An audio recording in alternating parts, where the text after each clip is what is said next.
Binəqədi rayon icra hakimiyyətinin başçısı sizə səslənib, siz yəqin ki, səsini eşitməmisiniz. Eyni zamanda digər aidiyyatı qurumlara səslənib, səsini eşitməmisiniz, adamın problemini həll etmirsiniz.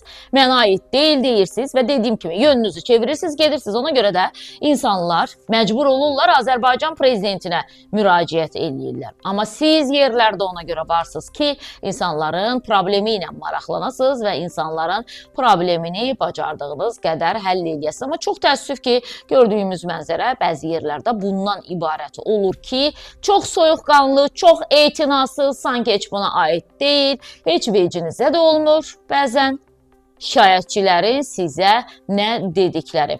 Fakt göz qarşısındadır, bir daha söyləyirəm, faktla danışırıq, göstəririk və deyirik, ümid eləyirik ki, buradan o şikayətçinin səsini eşitməmisinizsə, ən azından bizim səsimizi eşidəcəksiniz, çünki buna həqiqətən də rəhbər şəxslər olaraq borcunuz var.